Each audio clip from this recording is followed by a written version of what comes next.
Hello, Leisure Babe. Welcome back to Queens of Leisure.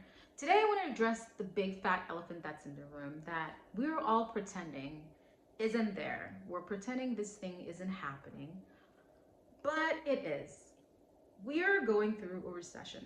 For those of you who are not aware, who are completely clueless of what's going on in this economy, it's real.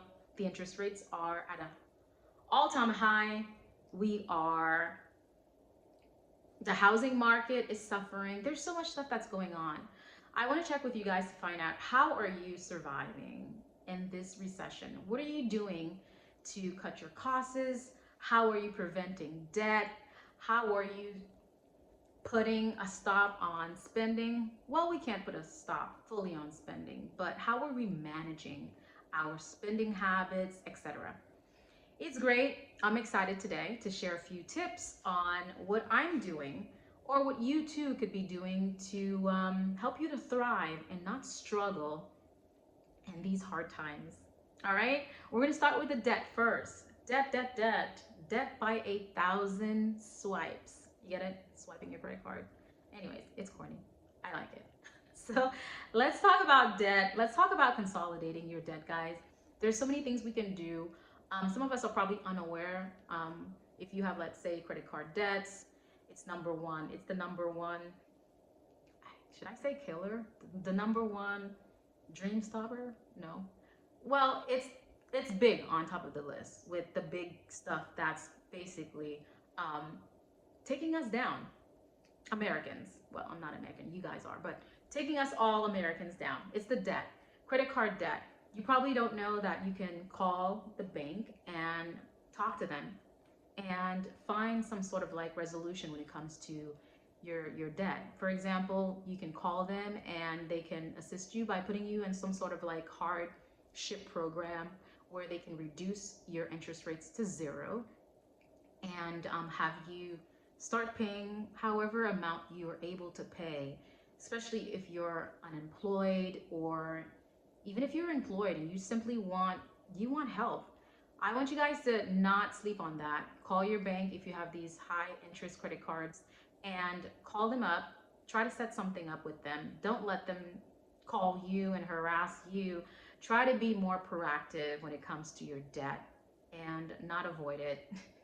It's not going to go anywhere if you just ignore it. It's still going to be there. And I know some of you guys are probably thinking, well, who cares? We have debt. My sister was telling me the other day, I don't, keep up with social media like that, especially with the TikTok, but every now and then she dabbles, and she was mentioning how it's actually a trend where people are out here and they're like, fuck the credit cards. F their debts. We're not paying it. Life's too short. Let's YOLO and live it up. I get it. You're probably thinking, what are you going to do with your 700 to 800 credit score? You're probably not going to be able to afford a house right now, or whatever plans you have with what's going on with the economy. But that should not stop you. I I want to still work on my credit. I still want to make sure it's there when things clear up and the times get better, then I can do whatever the heck I want with it. So if you're like me, you want to make sure you safeguard that credit score, yeah, see to it that you contact the banks. I'm sure you're probably on it already doing this. Another tip I can give when it comes to the credit cards, guys, you can freeze it. Put it in the freezer, literally, yes. Put it in the freezer. How can you possibly do that? You're probably thinking, get one of those little clear plastic bags, fill it with water, dump that card in there, one, two, three, however many you have, and put it in that little doggy bag, throw it in your freezer, and there you go.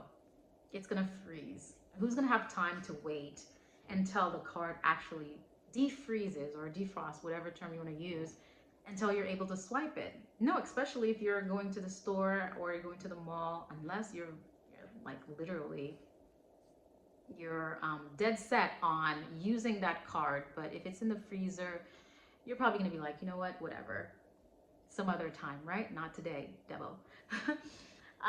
So you wouldn't have to use it. You can also use cash, guys. When you have paper, cash is paper. You have it in your hand. You can feel it. It's tangible. you're able to see it. If you're anything like me, I'm a visual person. I like to see it. I'm also kinesthetic. I like to feel it in my hand when it comes to learning, of course.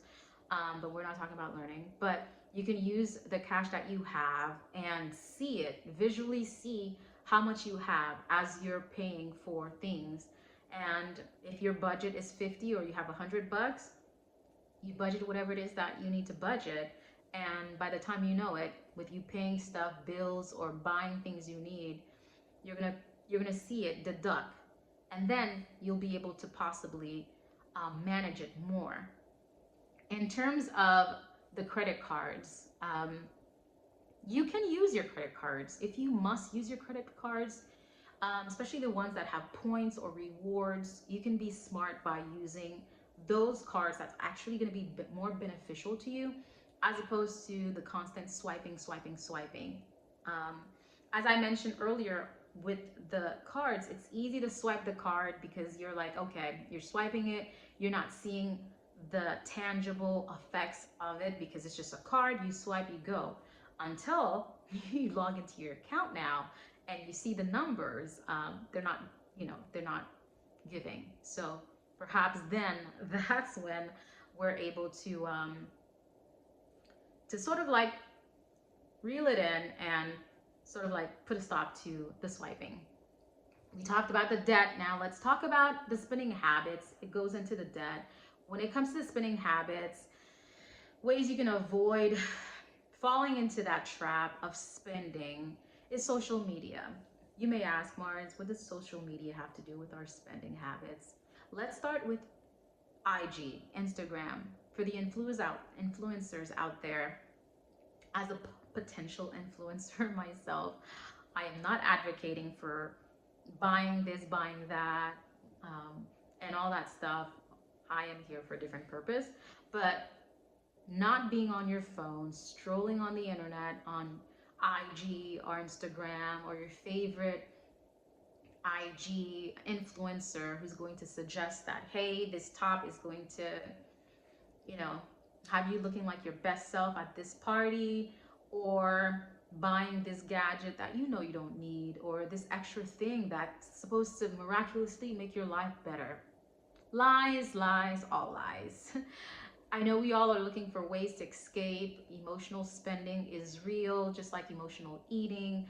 So try to avoid being on the platforms online, following these people who are giving you all these suggestions and whatnot, and telling you need to do this, do that. Let's start to debunk that when it comes to buying things that they're telling you that you need to buy.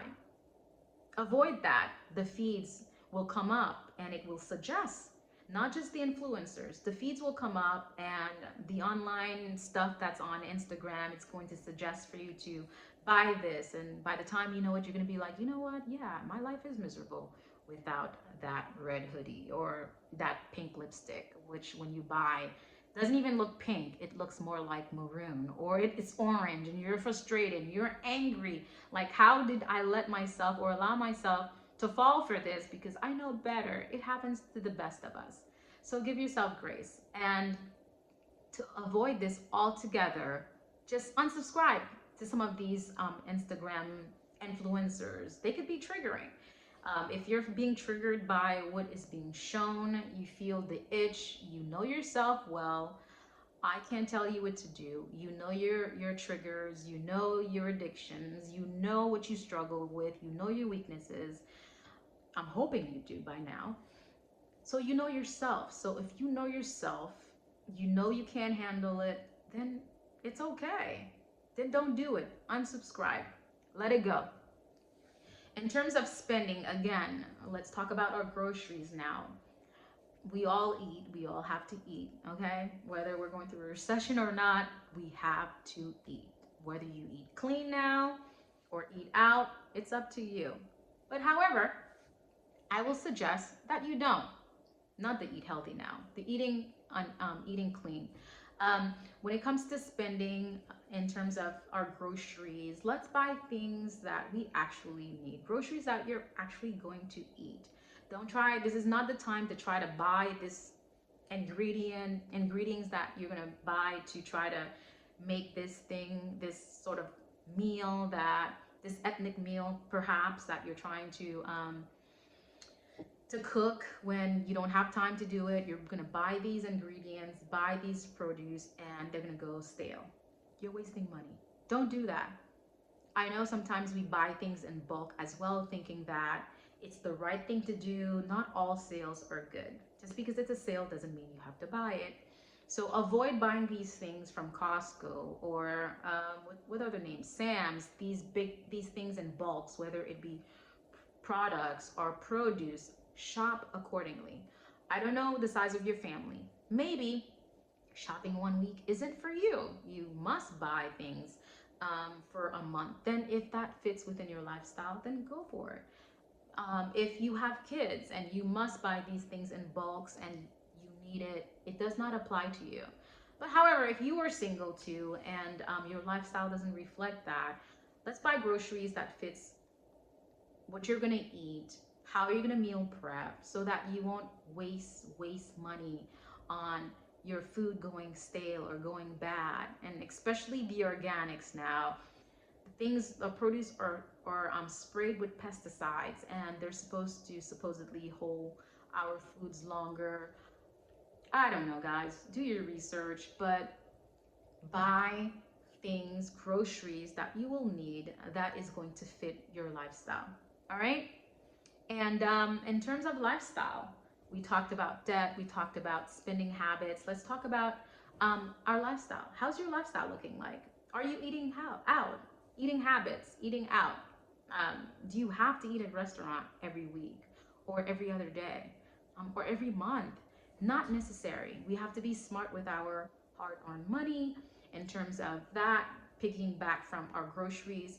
Shop for groceries that you can incorporate into your meal preps at home instead of buying these undelicious, disgusting, salty, over-seasoned salmons and seafoods or steak at these steakhouses, at these restaurants, when in fact you can do it yourself. And even better, you know what you're going to be putting in your food. You know what's going to be going into your body. Doesn't that scare you?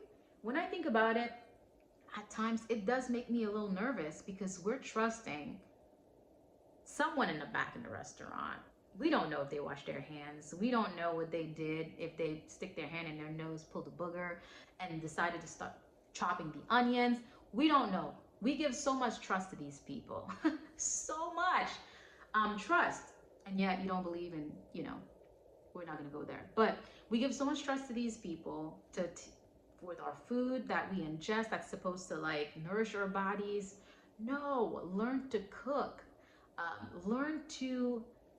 You may burn it the first time, the second time, but you're gonna get better. Learn different types of recipes that you can incorporate. Cook with your friends and family. Take a cooking class if you must, or look it up on YouTube. We live in a world, in a day and age where technology, oh my God, is amazing.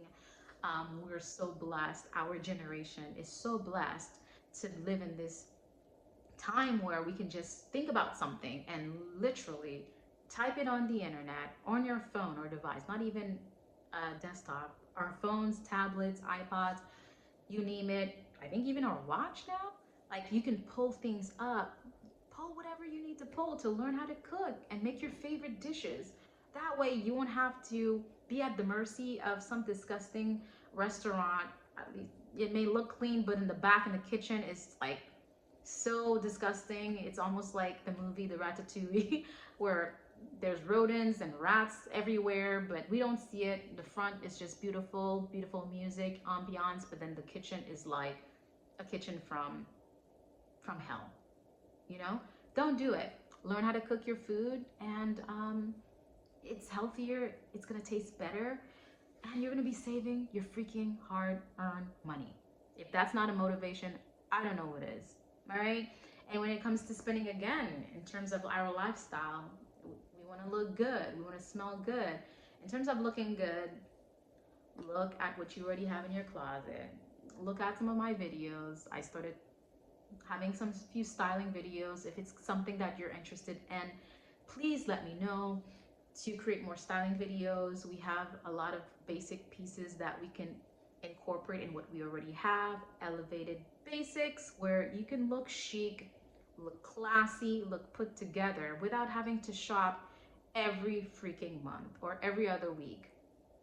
Avoid that. If you must, you want to incorporate a few nice pieces. For example, I do have this one. This one is a new piece. It's a new tank. Go thrifting.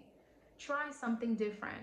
You can find it for like dirt cheap as opposed to going to the mall or going on the internet looking at things that are probably just gonna not fit the quality of what you're looking for. If it does, it's probably going to be expensive, and we're trying to save. We're trying to save. You can still save and look good. Go thrifting, thrifting. If you need a thrifting partner, hey, hit me up. Maybe I'll come with you. But thrifting, incorporate that within some of the stuff you already have, or not shop altogether, because I know some of you guys have clothes for days. You should not be at a mall. You know that. You know who you are. You should not be shopping. You should resign shopping. So let's not do that. Let's save our money and we'll be so much better for it financially, emotionally, psychologically. All the least, all right? It's gonna make us be good for it. We talked about debt, our spending habits, lifestyle. Now let's talk about housing. The housing market is looking pretty ghetto right now, okay?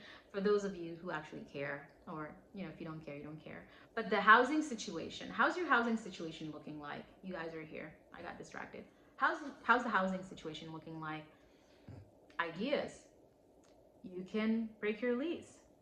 If your lease is ending, end that high expensive lease, leave. I did just that. Leave and get something that is least expensive, comfortable of course, and clean, and that fits the aesthetic that you're going for, but still affordable for you. Do that. And if you have the luxury of moving in with your family, oh my goodness, that is such a luxury. With your parents, they have a basement, they have a den, they have a little in-law in the backyard. Heck, they have a big backyard space where you can park a freaking RV, a bus, your SUV, or you want to set up a camp. I know South Florida is extremely hot. Maybe not in Florida, maybe some other parts. I'm not sure where, but wherever you are in the world. RV, your parents have this big backyard. Hey, if they'll allow you to put a tent in the back, praise the Lord. That's a blessing. Some of us don't have that. There are people who don't have that opportunity. But if you have that opportunity, that chance, go ahead and do that. Save money. Move in with a friend. Move in with your family. Have a roommate. Rent only a room. If this is what your lifestyle is looking like, hey, no judgment. It is what it is. Do what's going to be best for you in this season. And save your money, and when things look better, you can come out here spending it, doing whatever it is that you want, putting it into some sort of investment account, or whatever goals you plan on doing, or if you want to go traveling eventually. But save your money and you'll be able to do that. Let me know, what are you doing? Share with me, how are you surviving in this recession? What are things that you are doing to help you budget, to help you stay on the positive and not the negative? We talked about lifestyle as well. When it comes to lifestyle, when it comes to our nails as girls, I've mentioned it before, you can do your home mani and pedi. Create your own spa day in your own home. Wear your own fancy robe with your nice scented candles and the place smelling good, and yeah, and have your hubby give you a massage if you have a hubby or if you have a boyfriend. Take turns. Yeah, have a spa day. Cooking, we talked about that earlier. Instead of going out to eat, bring friends over, potluck, cook hubby dinner, have him cook you dinner instead of you guys spending your money. Okay? All right, this was wonderful, guys. I'd like to hear from you. Leave a comment. Let me know how you guys are doing out here. It's real.